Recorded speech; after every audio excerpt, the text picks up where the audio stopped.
Hello, everyone, and welcome to another episode of Let's Chat Reality. I'm Michael, And I'm Molly. and we are here today to talk another week of Big Brother 28, episodes 14 through 17. It's been quite a week. There is a lot to get to since last time we spoke, so I am excited to get into it all. But with us today, we have a very exciting guest from someone who has actually been mentioned, name dropped on the live feeds this year on BB28. It's from Parade Magazine and RHAP, our good friend Mike Bloom. Mike, Yes, how are you? I'm great. Good thing this was not a written podcast because, according to D, I'm not the best writer. So I'm happy to take apparently my more chosen medium. No. D is very wrong about that. No, But she's completely right. By the way, I am more than happy to have. Listen, if I had to choose between who's an interviewer or a writer, I'm an interviewer first and foremost. And regardless, I got freaking shouted out on the Big Brother live feed. I get to be up there with DJ Khaled, Chipotle, and the rest, all of Yasha's potpourri of shoutouts. exactly. Well, Mike, last time we talked to you, weirdly, was exactly a year ago, which was not planned. Right. It was almost to the day. It was the exact equivalent week of Big Brother. I don't want to be too insisting, but do we have to like declare this a Let's Chat Reality national holiday now every August 9th or 10th as I come on here? Yes, I think we should. But since then, Mike, we have had Survivor 50 has aired, which I just want to first, before we get into Big Brother, I just want to give you your blooming flowers for your incredible preseason coverage for Survivor 50 because that was a season that of course I was excited for Survivor 50 all year since it filmed, but I think for me, and maybe I can speak for others, maybe it's just me, but I feel like it had for a while gotten a little overshadowed by Traitors when that cast dropped just like a week or two later.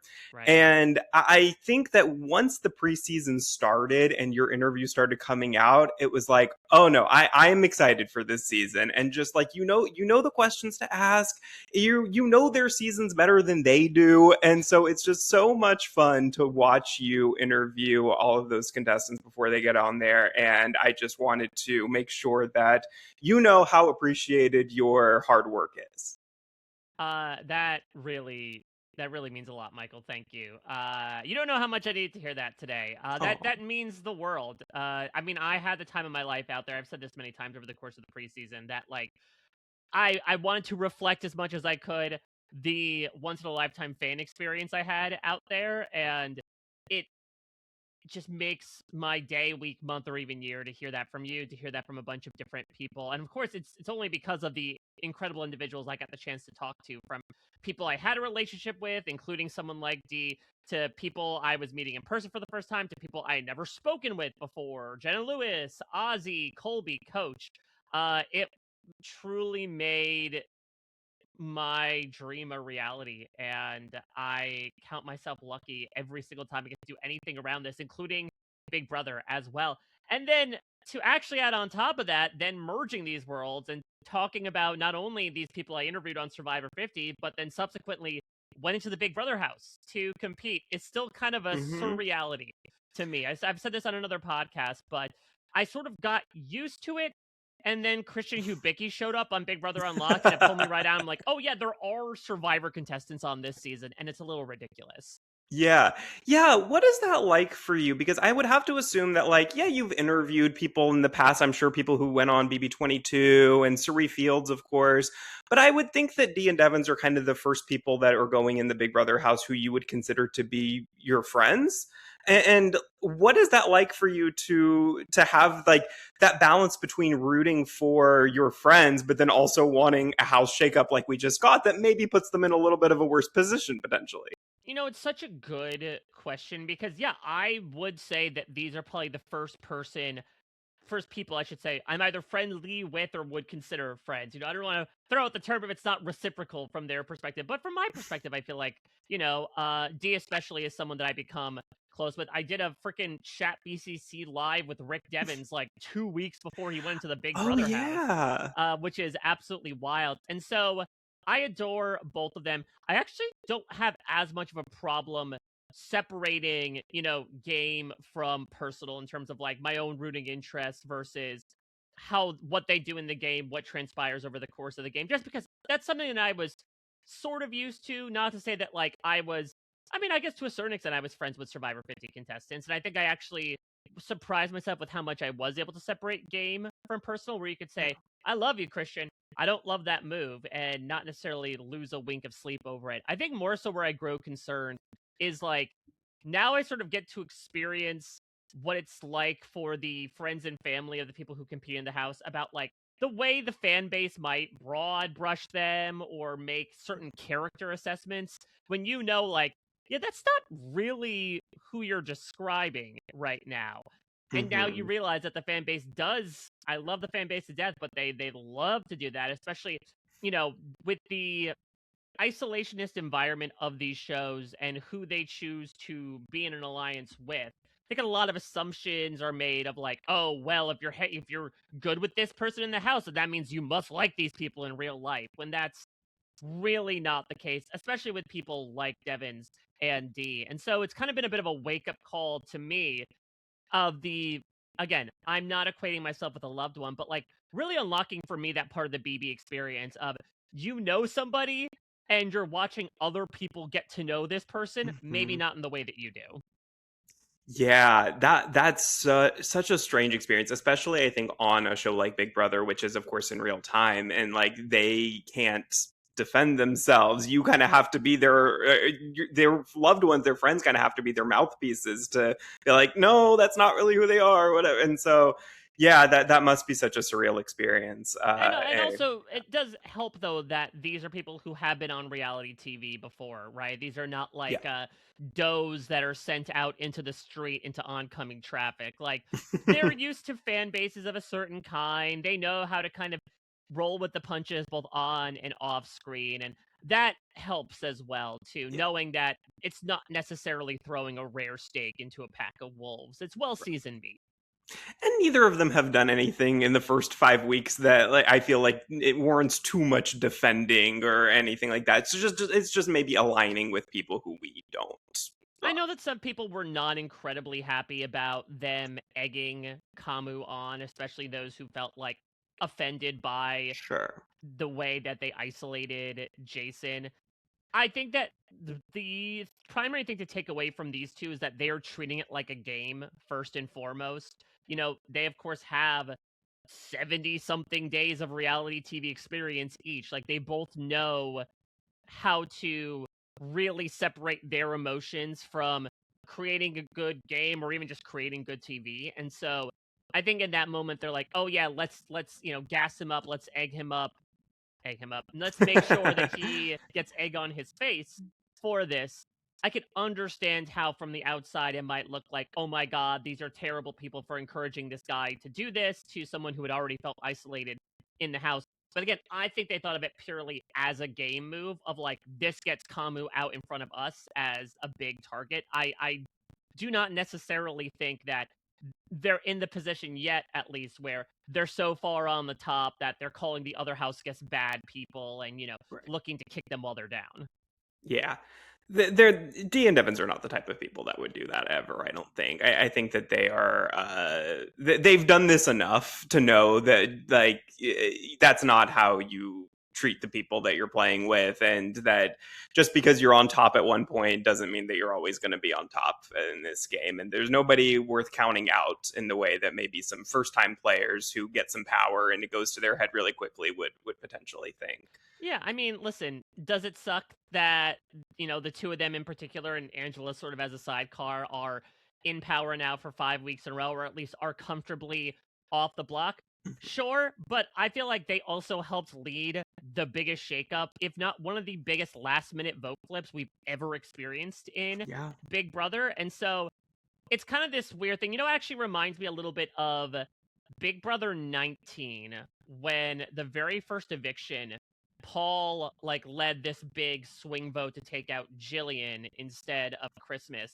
And at the Hmm. time, we're all like, "Oh my god, yes, thank God Paul came in and did this. Really got the season started off with a bang." Not really feeling that way towards the end of the season. So again, Yeah. I could see, especially if they continue to run the table, that it'll be grumbling and grousing like, "Oh my god, they keep dictating every week." But I can't complain when right now they were, yes, leading the charge, but leading the charge to do something absolutely wild. Yeah. Molly, we just a week ago, I feel like we're so down on this season and we were hoping for a shakeup. We certainly got that. What are your feelings now about BB28 as a whole? Yeah, I know. It's crazy how fast things can shift. Just right before that vote happened, we really didn't know what was going to happen until, as we were saying, just right before then, that vote flipped. So I feel like ever since then, I've definitely felt more into the season than I was maybe right before this happened. So I'm excited to see now with Lala. So also with HOH, I feel like that's shaking things up a little bit more than maybe we would have thought for an HOH, especially if it was Kamu. So definitely excited to see how this continues to shape out. Well, Mike, what we have like a full week of context now of Thog's reign as HOH. What now that we have a little bit of distance from it, what did you think just kind of overall of her HOH reign last week? It's like I'm hard pressed to think of, at least in recent memory. Actually, you know what? I'm gonna even just stop myself before I even start myself, because I'm trying to think about like what are some other disastrous reigns of HOH. We had a couple of them in Big Brother 26. Just I'm a thinking year about, ago. Yeah. yeah, or even just a year ago too, in terms of like one person making nominations and just things getting completely turned in their other direction. But this certainly has to be up there because of specifically how high and mighty Haley was on her own supply. Like, God, she was giving us full on HOH-itis in a way I don't think we've seen maybe since Frenchie. So, over half a decade Wow. removed. She never seemed to leave that bed. And every time she stayed in her throne, laid out like one of those like Roman love seats, waiting for her painting to be painted. She was more than happy to just deliver either brutal truths or brutal maltruths to people about, why they're going to put certain people up. I thought this was such a fun week as well because of the carousel of nomination targets, I should say, that we went through. And that, she at least wanted to target Taylor first because of insert reason here, didn't eat my snacks, laughed at Jason clapping his pot and pan, was one of a few, but still I'm going to single you out. And then finally, you have no allies. To them, the rest of the Toolshed being like, no, we're going to turn it on Drew until 2 days before the eviction and said we're going to turn it on Melody. And then finally, 4 hours before the eviction, say, okay, we're going to turn it on Lyric. Every single nominee was considered. And that is just so much fun. And I think, unfortunately, it seems like we are going to be completing Haley's arc, barring another last minute miracle this week. And, it does show that, to cop a phrase from a rival reality show in Big Brother, 1 minute you can be in and the next one you're out. But I was thoroughly entertained by the overall journey of this week. I know there were certainly a couple days where we thought like all is forsaken, this season is going to go down the toilet, but luckily it's a bit of a porcelain throne here, Mhm. and we got to be able to see some truly wild stuff happen, and to have one of the most wild personalities in the house have everything flipped on her head at the blink of an eye.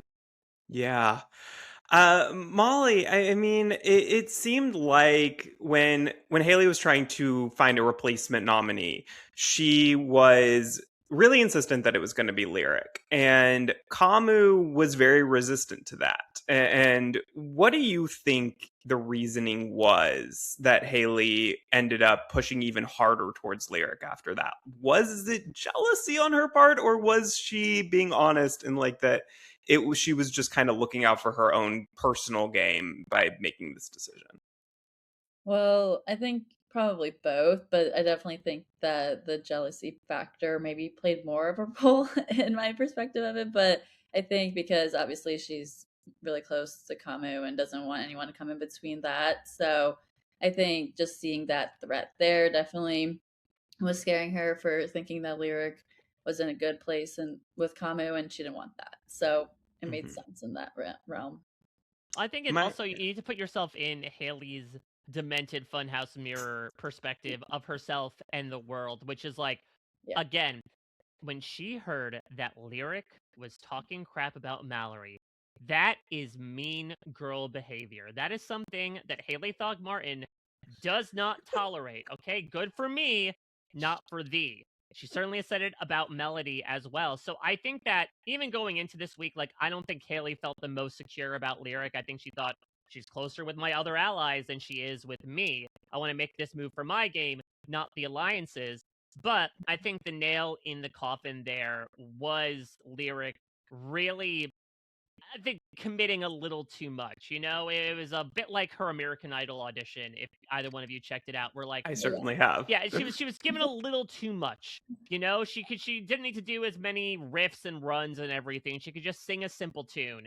And I think, unfortunately, the Mallory under the bus upbeat, tempo number turned quickly into a ballad of the block, because Haley basically felt like, if like you are not being loyal to the people who have your back, that's not a good look for you. I don't think I can work with you.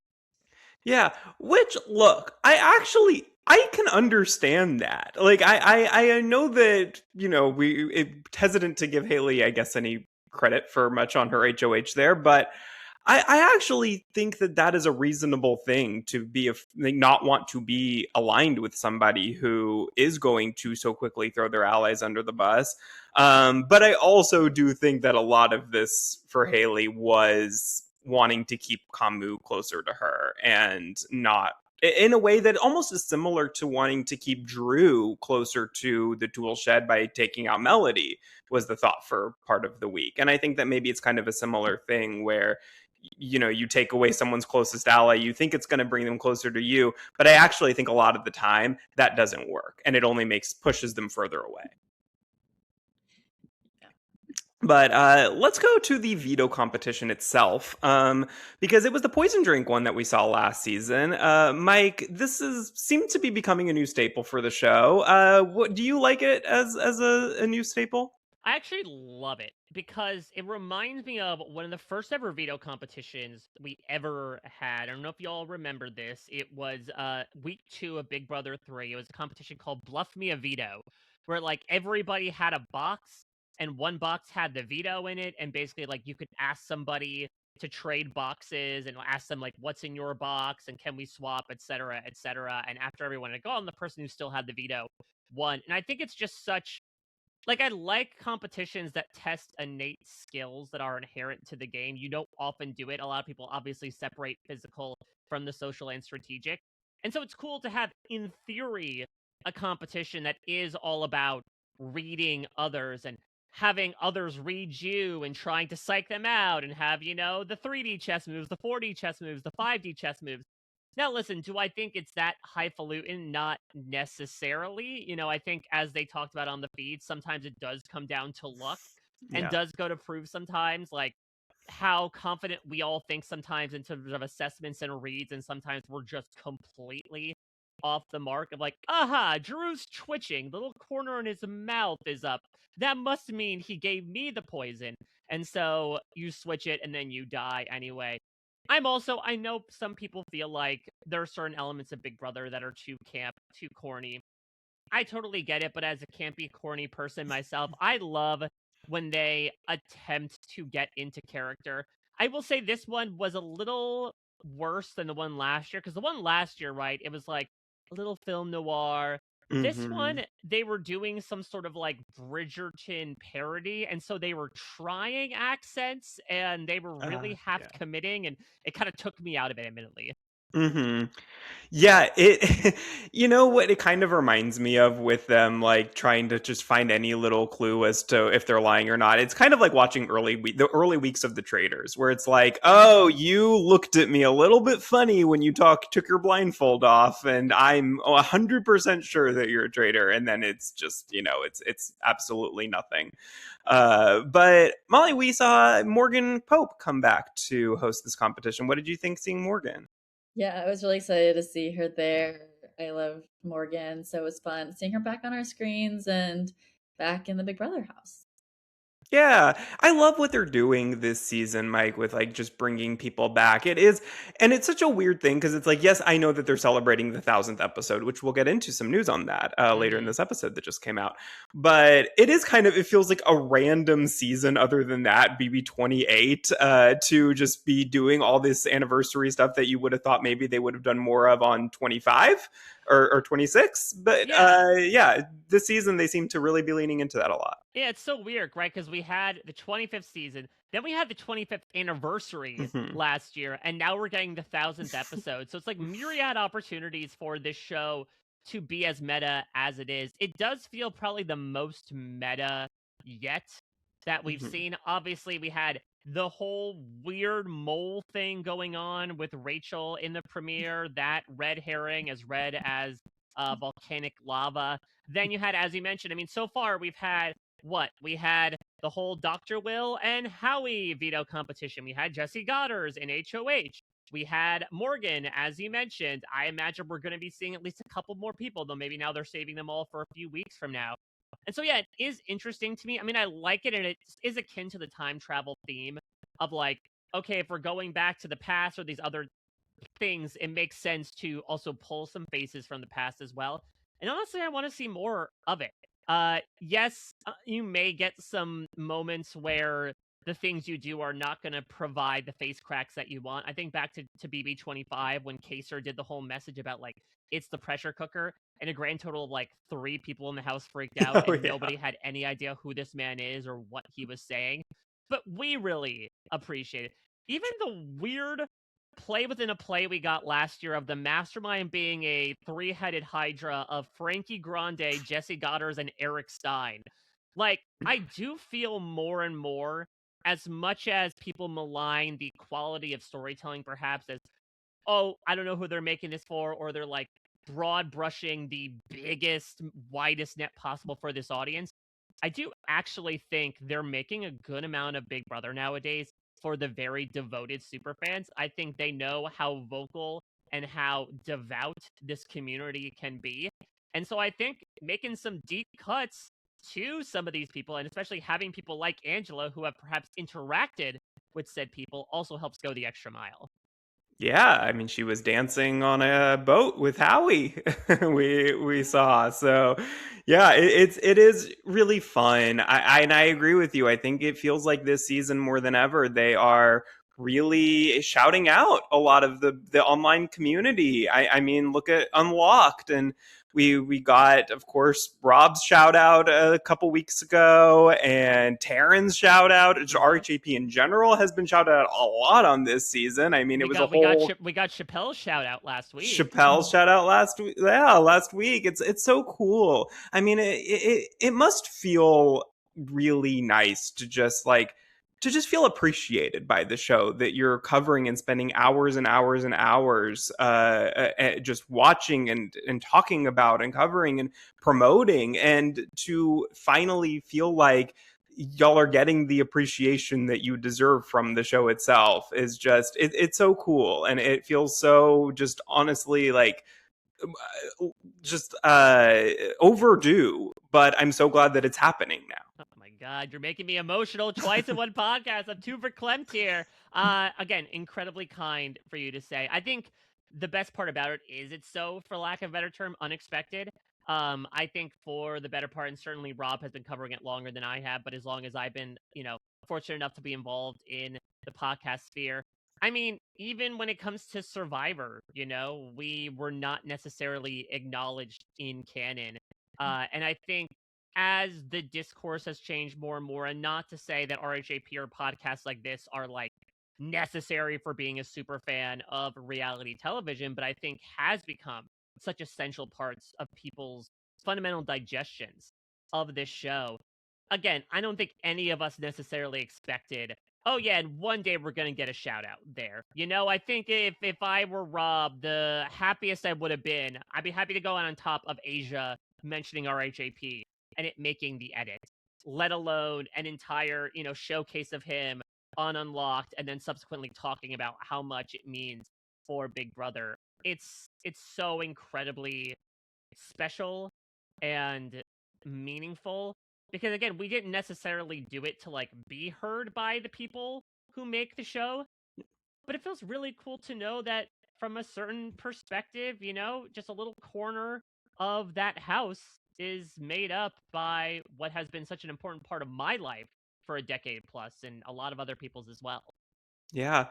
And I just have to say, how weird is it that of all people to be the one to mention RHAP and all this, it's your good friend, Derek Levasseur. I finally met him at the Trader's Experience. It is water under the bridge. Totally fine. I won't be banging kettles around his head anytime soon. But yeah, it is very funny. But some people put out the theory that like after that infamous moment last year, he's been trying to like over exaggerate to curry favor with the RHAP audience. So thank you, Mhm. Derek, for vocalize this. Of course, got to give a shout out to my good friend Taylor Hale as well Yes. for also vouching for us, both in front of and behind the camera. But yeah, it's pretty funny that now basically like all the RHAP shout outs on camera have been from Derek. Yeah. Though of course, copious mentions on the feeds, including Barrett. I'm so sad that his constant chanting of Rob has a podcast under his breath to try to stay on the wall didn't make the edit. But that's I No. think a bridge too far. I think that's biting off more than we can chew. Yeah, yeah, exactly. Well, switching gears here, let's talk about Drew for a second because he was the target for most of the week last week, and a lot of people, including myself, has just kind of resigned ourselves to the fact that he's probably going home if he didn't win Blockbuster there. But then Dee had a change of heart, and as we mentioned previously, she then tells Devins and Angela that Drew is more of a problem for Red Corner than he is for the crossovers. So it benefits the Icons game to have him there potentially. And they're all on board and they convince Red Corner too for this plan. But Molly, before we get into what happened all after that, did you agree with Dee's thought process there, or should she have just kind of let the original plan happen, let Drew go? Well, yeah, it's crazy thinking back to this moment. It feels like forever ago It now. really does. But in the moment, I feel like, yeah, it did make sense. I think in some ways, I mean, obviously they were, or Angela specifically was paranoid about Drew and all that was happening. So I feel like it's like it would make sense for him to go home for them in that moment, just because of like what they didn't trust in him and they didn't think they were working together. So before all the craziness all happened, but I think in this sense, like it did in a way make sense. Hmm. Yeah, and Mike, that original plan was strictly in the Drew versus Melanie scenario, but then, as you mentioned before, just hours before the live show on Thursday, Dee decides that she actually wants to keep both Drew and Melody in the house if Lyric doesn't win Blockbuster. So she whipped up those votes. She decides to keep Red Corner in the dark and blindside them on this. Now, of course, we have some additional context now of everything that happens after that. But I guess two questions here. First, do you think that it was a smart decision for Dee to and the crossovers to take out Lyric? And do you think that they should have clued in Red Corner about it? I think that taking out Lyric is a totally fine move because, again, they expressed and will directly act upon this idea that, like, it's weird because for the better part of like weeks 2 and 3, they're like, all right, we're committed to Chuck, Haley, and Kamu. Drew and Barrett, they're too shady, they're too sus, we don't want them. And I don't know if it's like they became annoyed with the Kamu, Haley, HOH administration that they were like, I don't want to work with these people anymore, which is a little wild because like they can very easily manipulate them. Like when they do decide to take the target off of Drew, Dee does this freaking fantastic thing of just going up there and basically walking Haley into making the decision independently to keep Drew, and then Dee's like, "Oh my god, girl, you're so good. I totally get what you're pick up what you're putting down." To the point where Haley's like, "Dee's not really a competitor. She just follows everything that I say." And so all that is to say, like, going to the second part of the question, it was wholly unnecessary to burn them. This is 100% a survivor move. This Yeah. is okay, listen, we don't know what's going to happen. And so, like, we're just going to hope that everything resets and we're all going to be good tomorrow. That's what happens sometimes in Survivor, where, yes, sometimes people feel burned, but, like, usually, especially in a modern day sense, the game refreshes the next day and you just sort of move on. And so, we hope that we're able to do that. I mean, I think that it continued this needless farce of lies for a little while at least, which, like, again, while incredible from our perspective, was incredibly unnecessary, especially if you feel like you need to maintain a relationship with these people. And certainly by the end of the week, as we'll get into, like, the bridges have not been burned for the most part, with one very, very large exception. But I think that's where I ultimately land on it, which is like, if your goal was to target Chuck, Haley, Kamu eventually, then yes, keeping Melody and Drew in is perfect. You obviously have this relationship with Drew, who we are still discovering to this day is like firmly focused on this alliance, has not seen any of the red flags coming at all, and have someone like Melody who is furious at Haley just as a person to go after her. And so Lyric was the easy one to get rid of there. Also a comp threat, also somebody who, again, had a good relationship with Dee, but like, you know, Devins did put her on the block. You know, she could very easily seek some revenge. She could go anywhere.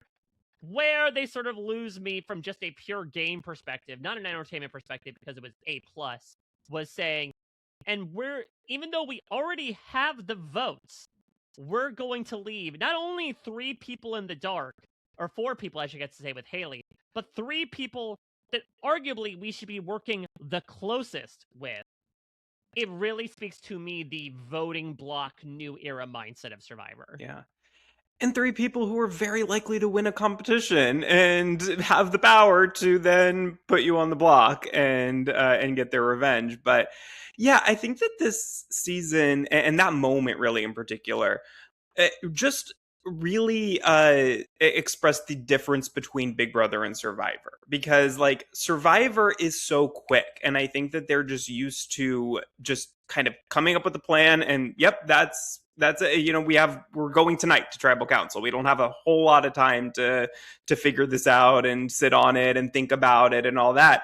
And on Big Brother, that's all you have is time. And so it's like you've come up with this one plan and then you have 5 days to just like basically sit on it and think, what if I did something else? Like, I'm bored. I've already played out this game in my head moving forward. I don't want to do that anymore. I want to shake it up and make it fun. And I think that that's exactly what happened with Dee in particular, is she just kind of thought like, hey, this is boring to me. Let's make this exciting.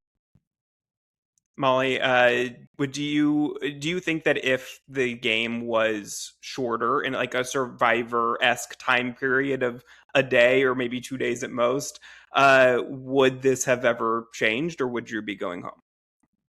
Yeah, no, it is crazy to think about like the difference of the Survivor gameplay and the Big Brother gameplay, and in this sense, like, yeah, I think that because of how long Big Brother is of a game, like, you can't really make these kind of moves without it having any repercussions against you, and especially when you're blindsiding people who could have power and also like have competition, stamina, and all that. So I feel like in that sense, it's probably not for the best, but for Dee, like, obviously it made us some great TV to watch, so I'm happy she did it. But in the game sense, definitely think if there were more days in Survivor, it like maybe wouldn't do that kind of gameplay.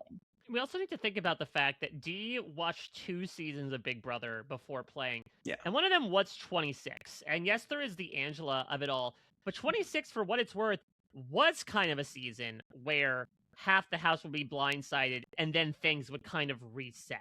Right? Where it's like, hey, Chelsea and Cam were left out of the Cedric vote. And then Brooklyn goes. But then, like, they're able to get revenge and take out Joseph and Quinn. And so maybe Dee kind of watched that and had this epiphany of like, okay, well, maybe Big Brother can operate as a game where you're able to more so hop from group to group and form new majorities every week.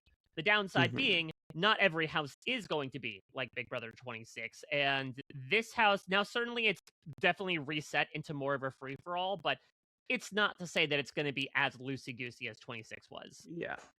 Well, and I did not see this conversation firsthand on the feeds, but I did hear Taryn talk about it, of course, was the fact that Survivor 50 history kind of came into play here potentially, where Dee kind of thought about the Charlie vote and thought that potentially that Drew was going to be kind of this this Charlie figure on Survivor 50 that she thinks that, looking back, that she made a mistake potentially by sending Charlie home, and now she gets to rewrite history by keeping Drew here. And it is so interesting that there potentially that came into effect here. That's ridiculous. Because from my perspective, Drew is not the Charlie. Drew is the Rizzo. Rizzo, right. And was it Dee's regret that she got rid of Charlie and didn't get rid of Rizzo? So it feels like it's a little bit of an odd perspective there. Like, I feel like maybe more so the Charlie comparison, I guess, would be Barrett. Like, Barrett's a less active Charlie in terms of, again, the super fan, but someone who's very amiable, like has a good head for the game, at least on paper from what we see in the diary rooms. If she truly was trying to act upon that trauma and is like, I have to make sure that this strategist who could go after my enemies doesn't go again, it feels like kind of the wrong simile and metaphor to make for your past Survivor troubles, D. Yeah, and she already compared Drew to Rizzo multiple times on the feeds this season, so you would think that that's the comparison she was thinking about, but I guess maybe it just kind of talking about Charlie just made her, again, all you have in this game is time, and I think that it's potentially this thing of like, you hear the wrong name at the wrong time and just think about that thing, and then your mind wanders and you just come up with this whole story that may or may not actually be a good comparison to make. But Drew wins the blockbuster, of course. Lyric is evicted by a vote of 8-3, with Chuck, Yash, and Kamu being in the minority. Molly, just doing a little post-mortem of Lyric's game here, what do you think was her biggest downfall in the end? Well, I definitely think the showmance with Rome pretty much from the start, like, didn't allow her to really bond with everyone else in the house and form those strong alliances that could have kept her safer or working with people that were going to make it farther in the game. Obviously, with Rome getting out early and then Jason also, like, back to back weeks, I feel like she just lost her closest people and that she couldn't really rebound as quickly as she may have hoped to. And overall, like, she's said like she's happy to be with Rome now again. So it's like I think it's all for the best in that sense, but obviously it's sad to see her go. But I think in the way it happened, like pretty iconic to be in that kind of vote. So I'm happy. Mm-hmm. Hey, if you're gonna go out, it's a good way to go out. It's a memorable eviction that we're always gonna look back to fondly. But yeah, Mike, I mean, to me, it was kind of maybe a combination of that, as well as just the kind of not being loyal to anyone's side and just kind of ratting out her allies to Haley, who maybe most people would have appreciated that, but Haley was not that person. She did not appreciate Lyric's disloyalty. That's the thing, is like, I don't even think the showmance was that much of a problem, because you actually know what it reminded me of is Big Brother 19, where Cody and Jessica are obviously a couple. I don't know why I keep mentioning Big Brother 19. I don't know if I'm just having trauma flashbacks. It's a great season. We always want to bring it up. Yeah. Oh my God. Yes, absolutely. Cody gets evicted in week 2. And Jessica doesn't really get targeted for the next couple of weeks. I think there is something, too, as much as we were talking about splitting up Drew and Melody. A lot of people commit half measures of being like, okay, we got rid of one person in the showmance. We don't need to worry about them. They don't have anybody. And for what it's worth, I think that Lyric was doing a pretty good job in weeks 2 and 3. And I would say half of week 4. I think what it came down to was just overcompensating, was doing too much to the wrong person and feeling like, okay, I know I'm an option, so let me like proceed to not only kiss up to Haley, Chuck, and Kamu as much as I can, but also throw one of my closest allies under the bus, knowing there's a good chance the information can get back to them, either from myself or from those people.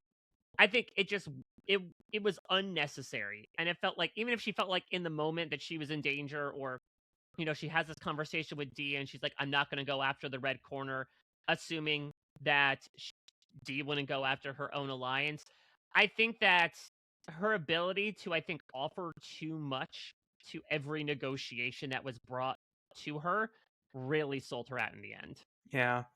And it's that I feel like Lyric did show a lot of potential. Like I think her acting abilities with the fake breakup was phenomenal. The fact that it actually worked, that is something that never in a million years should have worked, especially on someone like Devins, who is an experienced Survivor player and like you would think would be able to see right through that. But the fact that he and others didn't is a testament to, I guess, how well she sold it. And so I'm bummed that we got that she left so early, but I think it was the best of three not great options of who could have left last week. Yeah, that's a But very good way to put it. Of like, I think between Drew, Melody, and Lyric, like whether it's me supporting the classic, simmering pot that is the two that is Drew and Melody, whether it's Drew and Melody, I think being very game minded or like them being two of the biggest upstart sides of the non red corner people, it felt like the best of all possible worlds. yeah. Well, Mike, we got some great reactions from Haley, Thog, Martin in particular after this vote. Do you think, did it live up to the hype that you had built up in your head of what would happen in this moment when the votes were read? Absolutely, because like I don't necessarily think when I think about blindsides like, oh my god, the faces they're going to make. I think more so about the aftermath. And there was something, and you could tell that the editors, like, I wouldn't say they're burying Haley because Haley's the one that's really manning the shovel, but like they are really piling a lot on top of her. And they knew what they were doing when they cut to her as like the final face in the closing credits. Because remember, this was her week, right? She came in, she named her targets, she, tut-tutted some of her nominees as she tried to explain her faulty reasoning to them. She talked down to the people that she was putting on the block. And even after the votes, she says like, if the vote was changing, you would have heard about it from me. And so it was pretty incredible to watch her face in particular. You never know how people externalize the surprise and shock of the blind side. And so to see the mug on Thog and to see how incredibly confused and flabbergasted she was brilliant. It is up there, in my opinion, with some of the best blindside faces we've experienced across Big Brother. Yeah, it reminded me a lot of Dustin's on Big Brother 8, where Yes. it was just such an incredible just facial reaction that you could tell that she was not expecting this at all. And it just like, you could see like, at first her face almost read like, yes. And then it was like, oh, wait, no, that's not the name that I was expecting to hear right then. But Molly, we saw in Sunday night's episode some of the aftermath, the conversations that they had immediately after that we didn't get to witness on the feeds. And part of that, of course, was Dee and Angela's excuses, denial of their vote, Devins, admitting to it and just kind of playing dumb there that he didn't know what was going to happen. And what did you think of their acting jobs? Yeah, I mean, in the initial part, I mean, I did believe it from the. I mean, obviously, no, they didn't vote. I was gonna say, you believed it? No, I didn't believe it. I knew it. I felt like they would like convince us Yeah. with Haley, Chuck, and Kamala. Like, I think they were just like in the way that they were expressing it, like made sense, like how they were trying to deny it in the way, like after a vote, you're kind of all flustered and that, and like they're kind of just like, what, like, yeah, like I voted that way, like that's what happened. But I think that obviously with how long a game Big Brother is, like I feel like you can't keep a lie for that long, and especially like with obviously the votes being a certain way, like they know someone was lying, like they didn't expect to have to like cover that up, I think also. So I think that overall, like I mean obviously like being in the house, like you hear a lot of things, so I think that in the initial part, like they heard from them, like they were believing it, but I think overall, like probably was not the best job of acting. Yeah, Mike, the vote ended up being 8-3, which was more lopsided than they had, at least had originally expected that it would be, and that they would have a little more room to lie about their votes. Do you think that when they found out how few people actually voted the other way, should they have just owned up to it? Or do you think it would have been better for them to like come up with an excuse as to why they flipped? I think they should have just kept lying. And I know it's tough because we'll get into this certainly from one person's perspective. You know, when they're not necessarily used to like having a lie and keeping up the narrative every minute of every hour of every day, like it can wear down on you, certainly emotionally, but mentally as well. But I think that it seems like, again, from what we were hearing about with Haley, even with someone like Chuck, like they were all suspecting one another. Yeah. Not a lot of them were like, aha, clearly Angela and Dee didn't vote alongside us. And so I honestly think if they had just kept lying over and over again, eventually that narrative would have prevailed and they would have pushed out. Then it would have been what, like the two of them and maybe Chuck as the three people, and then Kamu would have been on the outs and Yash would have been on the outs. So listen, from a good feeds perspective, I'm certainly glad things blew up the way they did, but I feel like only a few times in Big Brother have we really seen people just lie and continue to lie and lie again and keep on lying and really keep it going and never admit defeat. And that's because it's a really tough thing to do, especially if you're not used to it. Yeah. Yeah, for sure. And yeah, I think it's another, I mean, we've said it before, but I think it's another thing where Survivor's so different because by a week on Survivor, you've had what, 3 votes, 4 votes? And so it's like you don't have like nobody cares anymore about what happened 4 votes ago. And so you don't really have to like actively be keeping up with this live for too long because everyone's moved on after a couple of days. Whereas here, yeah, it's like it's for at least a full week. It's the most recent vote that's happened. And so it's the thing that's closest on everyone's mind. And so, yeah, I think that maybe they slightly underestimated how difficult that would be. And Angela probably just the adrenaline in that moment wasn't thinking about it when she said, yeah, let's do it. And then afterwards was like, oh crap, I forgot that I'm going to have to lie about this for a long time. It's a really good point that I think, despite Angela being a veteran of Big Brother, I think we forget how excitable she gets around the potential of like making a big move. Not even necessarily like, oh, this will make for good TV, but more so like, again, this is the woman who on a sleepless night like built herself up to go on one of the biggest monologues the show has ever seen because she's like, this is what I'm gonna do. I'm gonna, make a statement. I'm gonna make a stand. And so it doesn't help that, again, her two closest allies are coming to her being like, we have this great idea. Are you in? It's really tough to turn down that peer pressure, especially Yeah. when you trust the two of them so closely.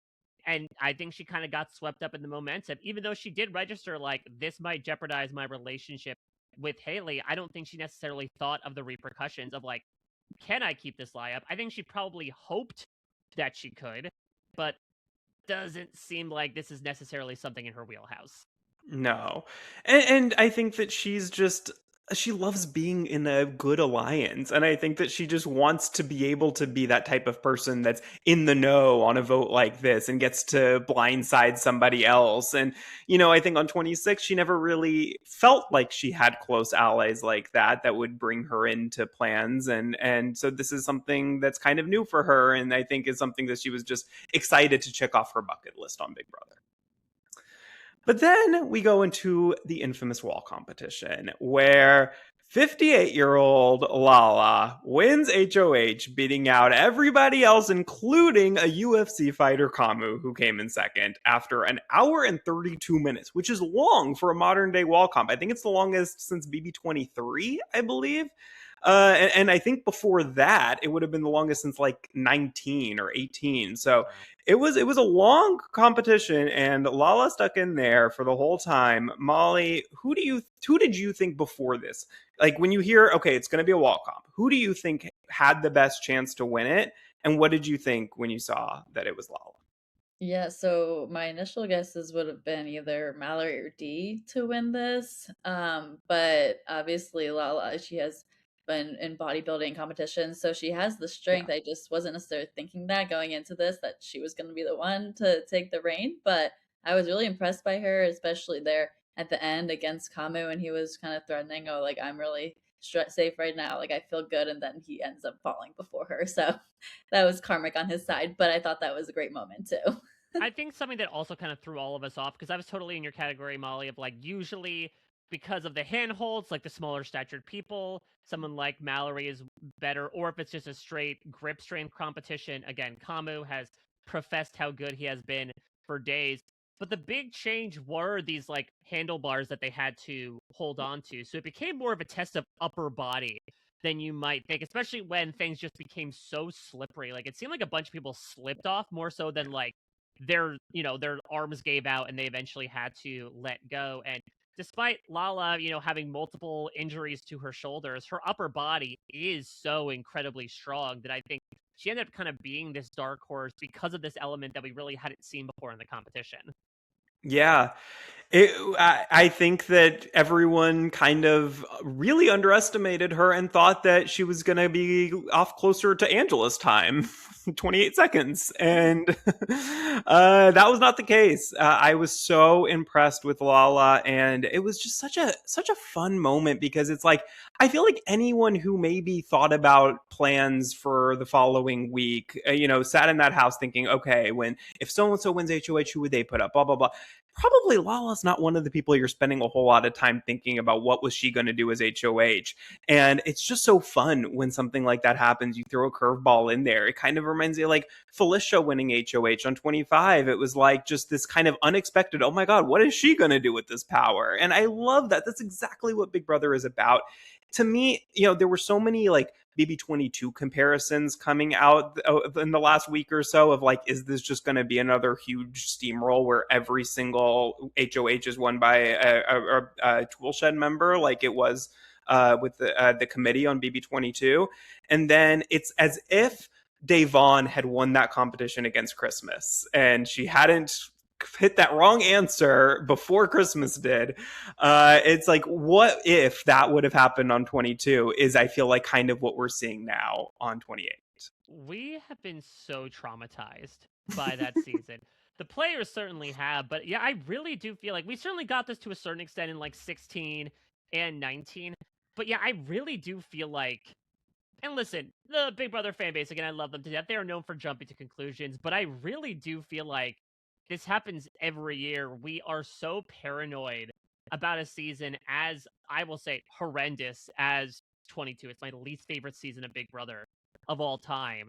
That, like, any sign of it, we are quaking in our boots. And again, like, I can't imagine what the two of you were talking about a week ago compared to now, where you have one of the biggest turnaround 24 hours we've experienced since like Jessica Milagros won that HOH in Big Brother 21 of, again, Dee and Devin flipped the vote last minute to get out Lyric, blindsiding their own alliance. And then a 58-year-old woman beats an MMA fighter on the wall, comes out of nowhere to win and finally be the first non-Toolshed member to win an HOH. Like, it is picture perfect what Big Brother should be, as you say, Michael, which is this idea of the unexpected, which is this thing of, okay, we wonder for days and weeks what would this person do in power. Now we can actually see it happen and subsequently see this tool shed, which is starting to already kind of show signs of like the door falling off, just fully have all the wooden walls collapsed in on itself. Yeah. It's so much fun. This is Big Freaking Brother, as Angela would say. But then we get to the time capsule vote, where Mallory wins the vote this time, but she doesn't win a power. Womp womp. She gets the Adam and Eve punishment and has to be tied together with someone for the next 48 hours, and she chooses Melody. Mike, what did you think of her choice of Melody? This is 100% a not strategic decision, because certainly when she walked out of that DR, a lot of people were saying, why would you not tie yourself to someone like Dee to either curry favor with the other side or like stop her from having important strategic conversations? I feel like that underestimates the discomfort that just comes with this punishment in general, and the appease that can come in like, if I'm gonna do this weird thing, I kind of want to do it with like someone I feel really close and comfortable with. Like there's a reason why Taylor picked Joseph for this in 24. There's a reason why Felicia picked Sari for this in 25. As much as on paper, you might be like, let's go full Defiant ones and pick my enemy and try to find common ground with one another. There is the idea of living 24/7 in this state that can really get you in your head. And so I think it was just a really emotional decision on Mallory's part. And unfortunately, I think Taryn spoke about this a little bit, that it did kind of put them out of contention for strategizing this week. They weren't necessarily on the table at all, but certainly as things have been formulating, they didn't want to include the package deal in there unless it was with their already kind of brokered allies. But I think this is a part and parcel example of how we don't sometimes realize the emotional elements of the game and how they sometimes supersede the strategic elements of the game. Yeah, for sure. I mean, 48 hours is a long time. Like, I think even if it was 24 hours, I think that maybe I would be more willing to pick someone more game related. Like, because Molly, I feel like, yes, you want to get closer to someone that maybe you're not closer with. Like, I wonder if maybe it would have been better for her to pick someone like, I don't know, Yash or someone like just kind of random who like is not your enemy. Like, I feel like choosing D would almost be too obvious of what she was trying to do, but maybe picking someone who's kind of in the middle there would have maybe kind of been both better for her game to get closer to somebody, but also like not too obvious of what she was trying to do with that. Yeah, I know. I feel like just the fact that it is 24/7, I think that kind of in her mind, like she didn't want to do it strategically as much as like just the personal side and be someone who she's comfortable with, like Mike was saying. So I feel like overall, like yeah, maybe Yash could have been an option there, but it just came down to who she wanted to be next to the whole time. Yeah. Yeah. And look, like, I don't know that it was maybe a bad time because that day was so crazy that, like, unfortunately, it's like that's the day where you want to be in the rooms when new alliances are forming. But also, like, she had no idea, no way of knowing that day was going to be as wild as it was. And maybe it was better that she was out of the fray for a bit. Unfortunately, did not get represented to the extent that it was on the episode. Now, I guess it's tough because they had to include the aftermath of the vote and they had to include the HOH competition, and we only had 40-something minutes. But it should not be stated enough how much that Friday was nomination roulette, where, as we saw, it's Lala coming to the day being like, okay, it's Drew, Barrett, and Kamu. And then she talks with Drew and she's like, okay, it's Melody, Barrett, and Kamu. And then Melody talks, okay, now it's Barrett and Kamu and somebody else. And then Kamu comes in, okay, now it's Barrett and Chuck and Haley. And that's sort of where we leave things. But it was just a never-ending rotation of someone coming in, talking to Lala, that person leaving, Lala's being like, God damn it, all right, start over again. Let's go from square one. Mm-hmm. Yeah, Mike, I feel like, and I know Taryn has said this, that like the Sunday episodes should be the 90-minute episodes. Like, and this is a perfect example of that because it's like especially with the time filled by the time capsule, and having to do like a big HOH like this, the wall that gives us like, it gives 2 segments at least. Like, it leaves no time for strategy. And some weeks, like last week, it was fine, but this week it leaves a lot out of the picture. I would rather, if I had to pick one episode a week to be the 90-minute episode, I prefer it to be Thursday. Just because I'm missing me some live HOH reveals, or at least like, I think that's another reason why the Sunday episode feels cramped is because they have to put an HOH competition in there. And so I think that helps kind of alleviate everything. It would be kind of awkward, yes, to have the person get evicted 2/3 of the way into the episode, but I do really like the idea of, I love the blockbuster. I still think it's one of the best things Big Brother has done ever, if not in recent years. But there is something nice to just that warm feeling of like, we know who the HOH is coming out of Thursday's episode, and we have been missing that for now the 3rd year in a row. Yeah. Well, and in addition to that, then we could maybe get a time capsule competition that is a little bit slightly longer and not just a random press your luck button, which I think would be more fun. So that would maybe solve multiple problems here. But like you said, Kamu is able to convince Lala to replace him as who was her initial thought to put on the block with Chuck and put Haley up from the start in place of Drew, who she was considering first. And so her final nominations are Chuck, Haley, and Barrett, with Haley as the target and Barrett as a pawn. Molly, what did you think of her initial nominations here? Yeah, I mean, I'm happy about it because I want to see either Chuck or Haley leave. So I'm happy that these are the nominees to start with. And obviously, I like Barrett, so I was glad hopefully he wouldn't be going home because he is considered the pawn. But obviously, you never know because that's you never the pawn might go home. But I think in general, these Never on Big Brother. Pawn's going home now. I know, but I feel like overall, like Lala obviously had a lot of input from Taylor as well, and Kamu there. So I think that overall, like this is good for her game as a whole, and that I'm excited to see what's gonna unfold. Well, speaking of what's going to unfold, let's get into some feed spoilers because, wow, that next day, Saturday morning in particular, what a day. If you have not watched yet, if you're keeping just on the episodes, fast forward a few minutes, we will get into feed spoilers. I wish we had a song like RHAP does for the feed spoilers, but insert your song here. Come on, get songwriters out there. Let your voice be heard. Literally, write a song for them. Yeah. So the next morning, Saturday morning, Angela wakes up and chooses violence because she admits to Haley that she lied about her vote out of fear that Haley was going to find out anyways. I think the reason why she kind of makes it feel like is just because she was so guilty and that she just couldn't keep it in anymore. I don't know that I believe that's fully. I think it was mostly just that she thought Haley was going to find out and wanted to get ahead of it. But Haley is mostly upset that Angela voted against her wishes right after shouting out her family in the diary room. And that made it feel personal to her.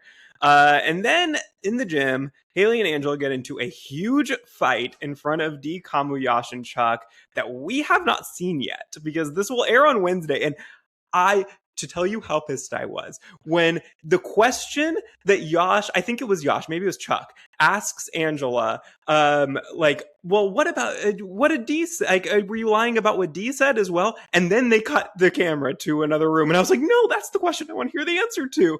And then we suddenly get a slight flash of just screaming, and then it cuts away again. And I'm like, what is happening, Mike? Were you able to catch this live? Were you watching this? I was watching this live, yes, because basically to briefly describe the situation, Kamu also sort of has his own sense of boredom in the house and is like, oh, let's create some fun stuff here.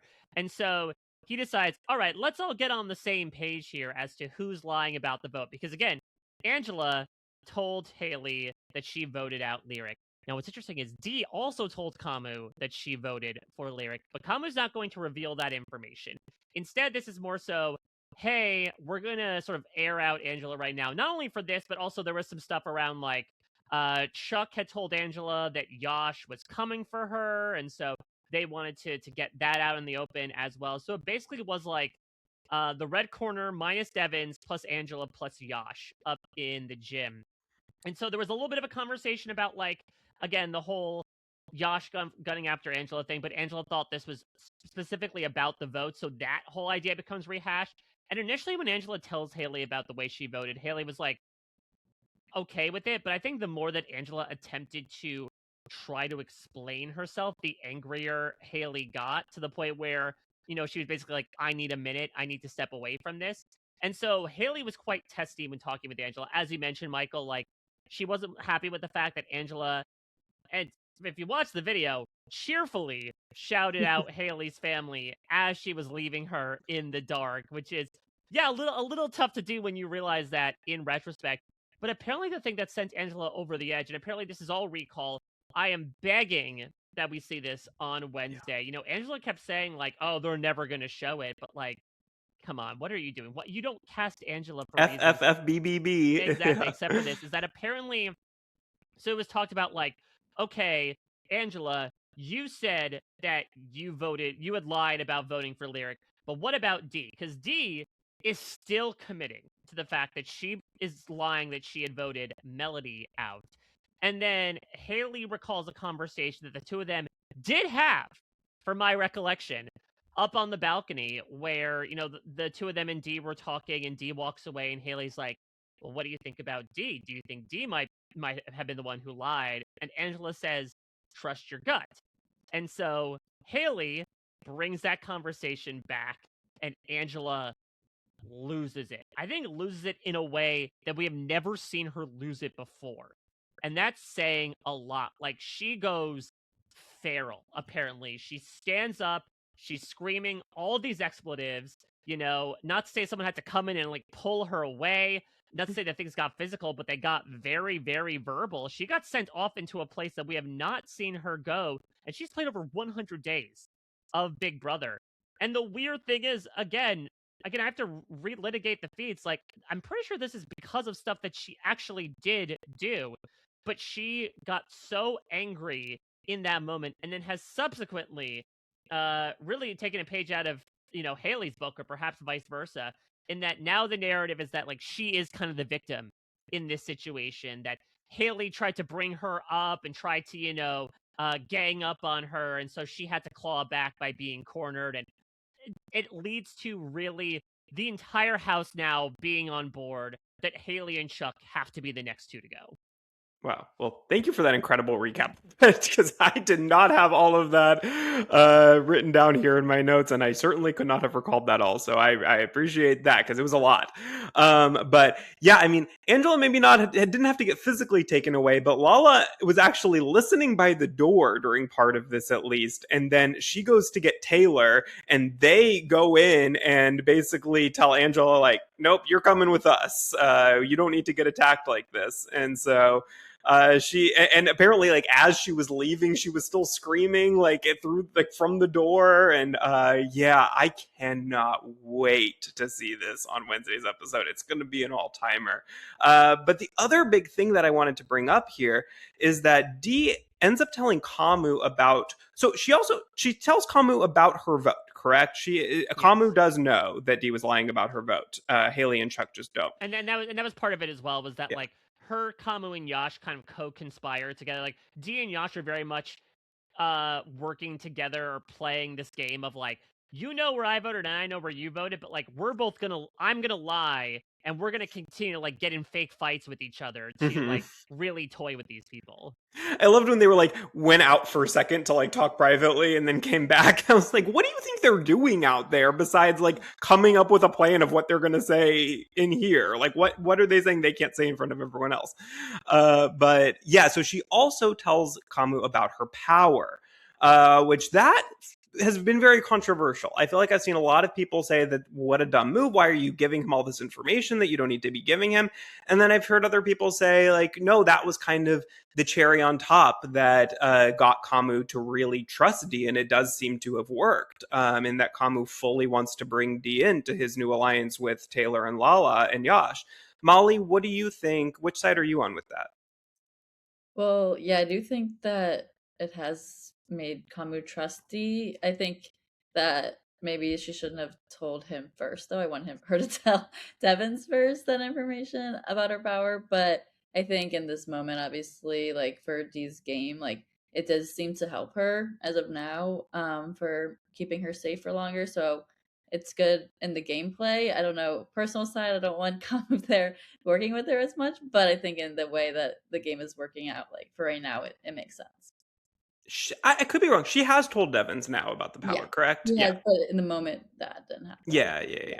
Yeah, which, like, I don't know. I feel like all of this, it sort of is like, again, the work that they were doing this week, where they like purposely put themselves in a harder situation and were able to work their way out of it by blindsiding the rest of the red corner. Here, again, Dee decided to keep this power a secret from her number one ally because of, I want to be able to use this to separate myself from him in the final two, which, like, in my opinion, isn't a thing. I feel like when we've seen alliances go to the final two, there's never been a question of like, what moves have you made but this person hasn't? Because in Big Brother, you have the ability to wield individual power through competition. It's not like Survivor, where all you can be seen as is like, oh, you're just a duo that, cannot be separated whatsoever. And so I feel like it was kind of faulty logic for Dee in the first place. But I agree with you, Molly, that I think short term, it's totally fine. First off, because the power is a bit of a nothing burger right now. I mean, D can use it as a bit of a get out of jail free card, but obviously not as powerful as what else is up for grabs. But I can't say I'm not worried for down the line if, if Devins eventually sours on this relationship and he's like, well, she didn't tell me about the coin until she basically had to. Because that was the other thing as well, is that when Mallory was revealed to have gone to punishment, everyone speculated that she had won the power last week. Right. And so basically then D had to be like, okay, before Devins puts 2 and 2 together and realizes that somebody had the power last week and is lying, let me try to get ahead of it. But there could be a world where he realizes, oh yeah, she only told me basically when she had to. What does that say about our relationship? Or even from a Kamu perspective, like, yeah, he trusts her now with this information. But considering what he was able to do with Chuck and Haley this week, you don't think there's a world where, like, if his back is against the wall again, he's going to sell this information out to the highest bidder? Mm-hmm.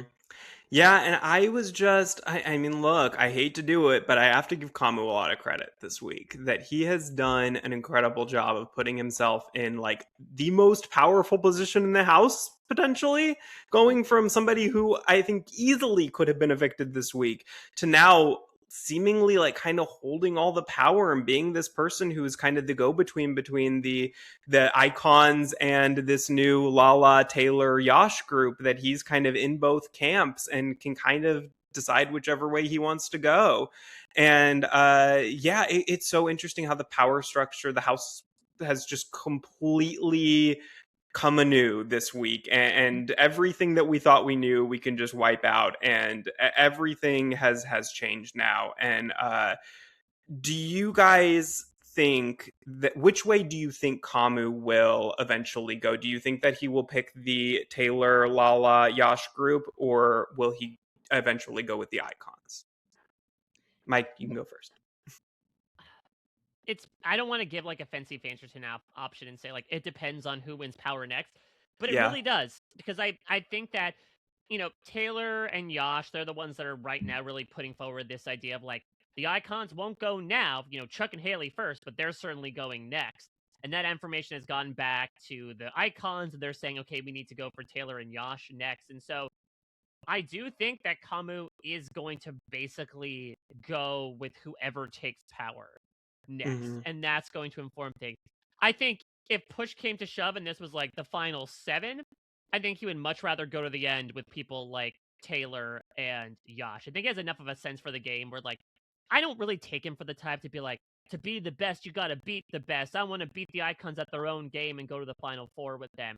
I think he'd be much more likely to take a shot at them, especially now, if he feels like he was directly betrayed by his own alliance of which they were a part. Yeah. Yeah. Molly, well, Kamu won veto this week, and he agreed with Lala and Taylor not to use the veto. With Haley and Chuck on the block, his allies just a short few days ago, his closest allies, now he is not even using the veto on either of them. And his excuse to them was that he talked with Lala and basically came up with this plan that he was going to tell them that Lala would put up Devins as their replacement if he were to use it on either of them. And I'm not sure I understand the logic here, but that's, I guess, the reason why they would understand him not using it on either of them, who he is supposedly supposed to be much closer with than he is with Devins. What did you think of his decision not to use it and that excuse that he was giving?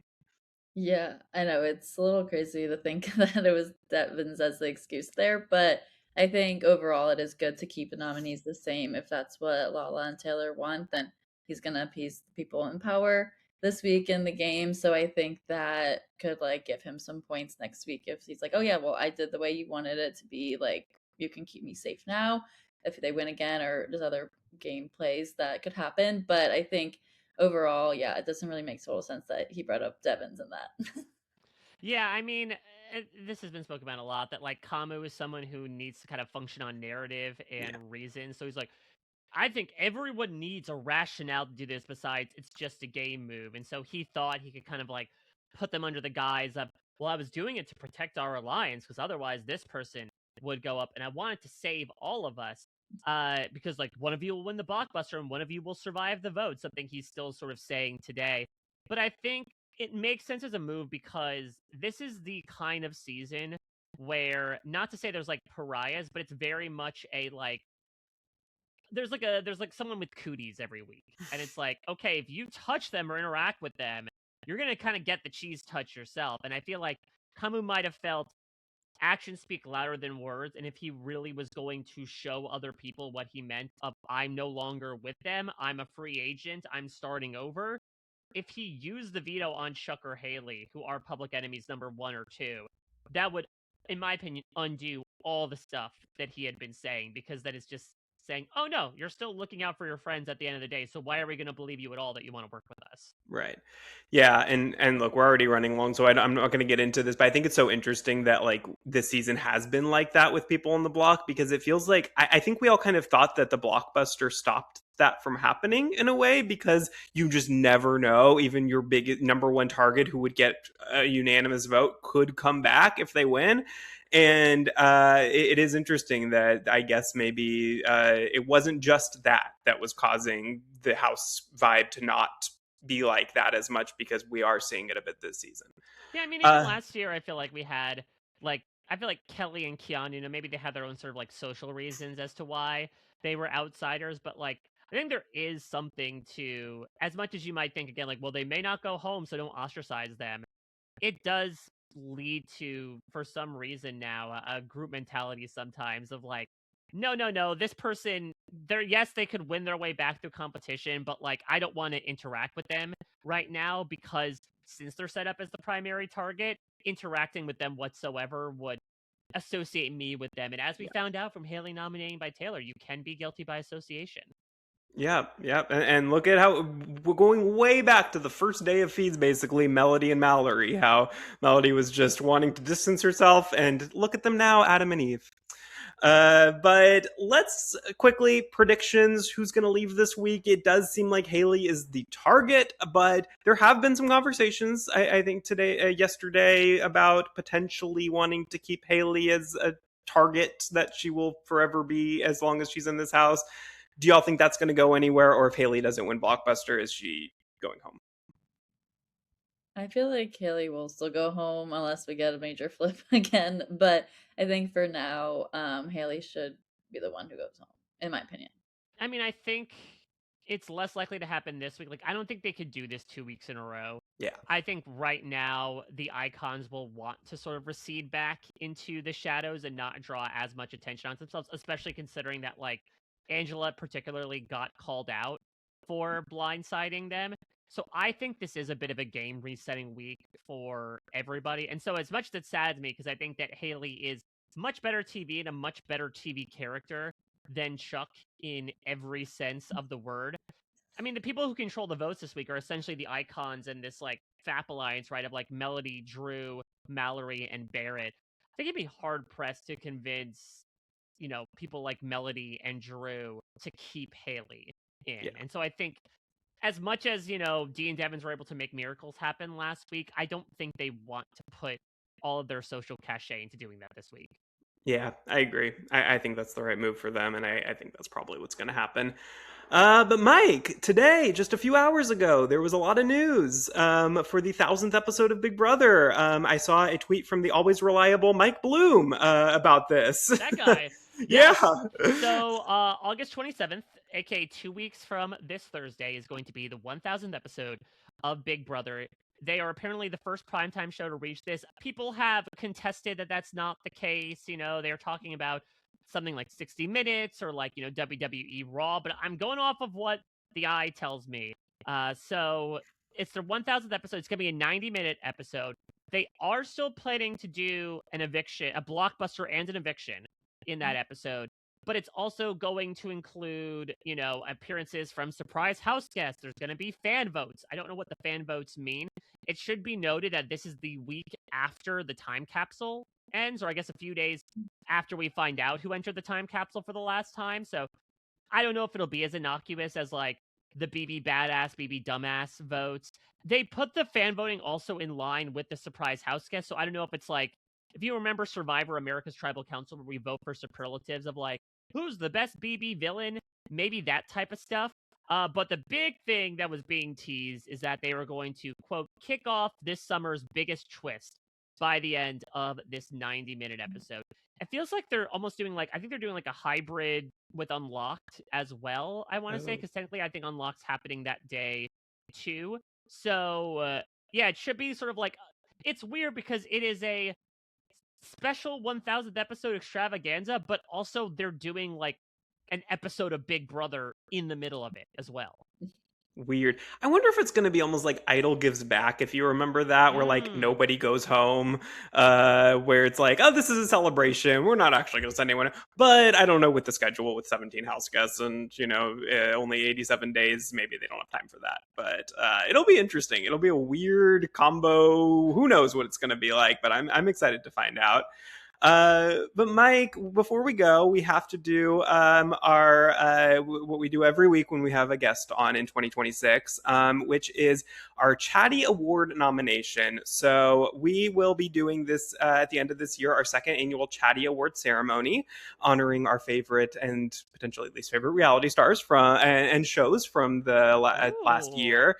And we have added this year a guest choice category. So every guest that comes on this year, we're asking to give us a name of your reality star of the year, or whatever criteria you want to use from any show that you've seen this year so far. Somebody you just want to nominate that stands out to you from the year, and then whoever gets the most votes will end up winning, or if there's a tie, Molly and I will decide between that. So who would you like to nominate here? So this is just for outstanding reality TV personality, because when you said category, I wasn't sure if it's, am I making up an award, or is this? Oh, no. Just name a reality star who you feel just any criteria you want to use just stood out to you this year. Ooh, okay. There's so many to go off of here. You know what? I'm going to cheat here, and I'm going to go a little Big Brother-y, but also this is a bit of a combo platter, because this person was not on one, but two CBS Viacom shows this year. Did not last a long time in either one, but certainly has made an impact in either one. I'm going to go with our recently departed Jason Dupuis, aka Selena S. Titties. Okay. Because, created some incredible crash outs in Drag Race All-Stars 11. Tried to play the game too hard, got completely played in the face. Came into Big Brother, played the game too hard, got completely played in the face, and had a memorable crash out. So getting to have that happen 2 times over the course of a 6-month period, I think is absolutely wonderful. And so I'm going to nominate Jason for all of his great work in and out of drag. I love it. I'll go have some tea to celebrate as soon as we get off here. Well, Mike, thank you so much for joining us today. A pleasure as always to talk with you, and tell our listeners where they can find you, anything you want to plug. Well, first off, thank you both so much. I love getting to come on unaffiliated National Mike Bloom Day to talk with Eminem about all things, to be the third invisible M in this pile. And thank you again so much for the kind words and support for all the stuff I do in Survivor, Big Brother, the general reality sphere. This year more than ever, I had the opportunity to pinch myself so many times until my skin was completely red about just how fortunate I am to be in the position that I am in. I owe it to a lot of people who were able to say yes at the right time to provide opportunities. And I'm incredibly grateful to those who tolerate my ramblings about this stuff that I love so much. So, of course, over on Parade, I am covering Big Brother. I'm doing weekly exit press. Spoke with Lyric last week. Probably going to speak with Haley this week, but you never know. Whoever's going home on Thursday, I will speak with next week. The other big thing I'll plug is that over on RHAP, if you're missing some Survivor, we're about 6 weeks out from the premiere of 51. We're doing a fun little podcast series called The Survivor Time Trip. Rob Cesternino and I are talking about a famous episode of Survivor with a famous person on said famous episode. We've done a few of those so far. That has been a really, really enjoyable time. If you thought 50 was a great look back through the ages at the highs of Survivor, we even distilled those down further. This is pure shit we've got going on. So check out everything that's going on over there. A lot of other stuff. I'll be at RHAPCon in a couple weeks as well in Milwaukee for those who are attending, doing a couple things there. But otherwise, all the nonsense, general shenanigans in the reality TV universe out there on the internet at a Mike Bloom type. And thank you both so much again for having me on. It was lovely talking with you both. Of course. Well, thank you guys so much for listening or watching on YouTube. Be sure to subscribe wherever you get your podcasts. Follow us at Let's Chat Reality on all social media, and we will be back next week to chat more Big Brother. Bye, everyone. Bye.